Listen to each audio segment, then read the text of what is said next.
Carta aos Hebreus, capítulo 5. Cada grande sacerdote é escolhido entre os homens e nomeado para servir a Deus em favor do povo, apresentando a Deus ofertas e sacrifícios pelos pecados. Como ele próprio tem as suas fraquezas, pode ter paciência com os ignorantes e com os que cometem erros.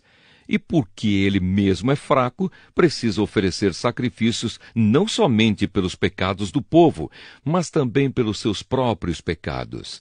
Ninguém escolhe para si mesmo a honra de ser grande sacerdote. É somente pela vontade de Deus que um homem é chamado para ser grande sacerdote, como aconteceu com Arão. Assim também Cristo não tomou para si mesmo a honra de ser grande sacerdote. Foi Deus quem lhe deu essa honra, pois lhe disse: "Você é o meu filho, hoje eu me tornei o seu pai." Em outro lugar das Escrituras Sagradas, ele também disse: "Você será sacerdote para sempre, na ordem do sacerdócio de Melquisedeque."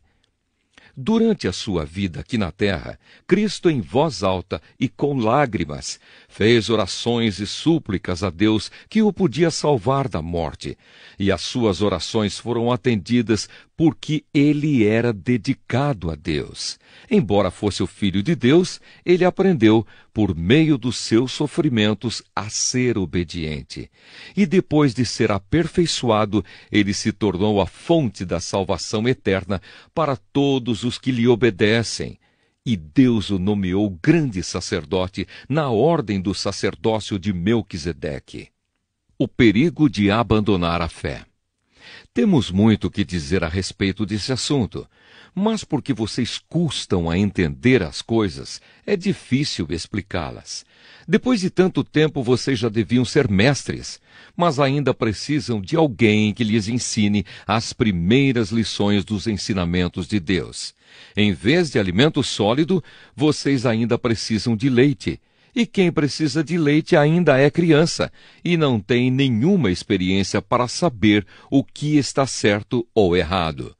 Porém, a comida dos adultos é sólida, pois eles, pela prática, sabem a diferença entre o que é bom e o que é mau. Carta aos Hebreus, capítulo 6. Assim vamos em frente, a fim de chegarmos ao ensinamento de adultos, deixando para trás as primeiras lições da mensagem de Cristo. Nós não vamos colocar de novo as bases dessa mensagem, isto é, a necessidade de abandonar uma vida inútil e de crer em Deus. O ensinamento a respeito dos batismos e da cerimônia de pôr as mãos sobre os cristãos e a ressurreição dos mortos e o julgamento eterno. Vamos em frente. E se Deus quiser, é isso o que faremos. Como é que as pessoas que abandonaram a fé podem se arrepender de novo?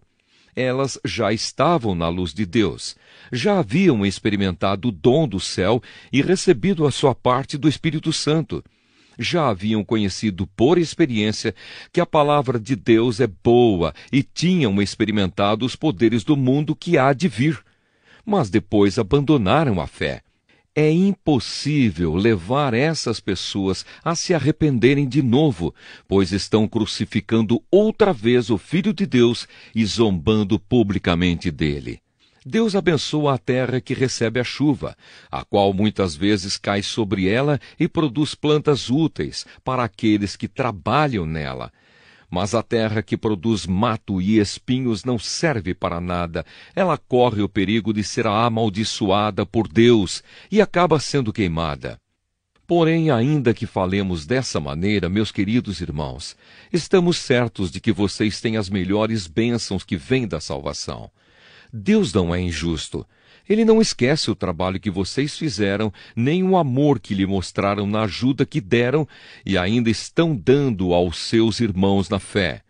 O nosso profundo desejo é que cada um de vocês continue com entusiasmo até o fim, para que, de fato, recebam o que esperam. Não queremos que se tornem preguiçosos, mas que sejam como os que creem e têm paciência, para que assim recebam o que Deus prometeu. A certeza da promessa de Deus. Deus fez a promessa a Abraão e jurou cumpri-la. E como não havia ninguém maior do que ele mesmo, Deus jurou pelo seu próprio nome.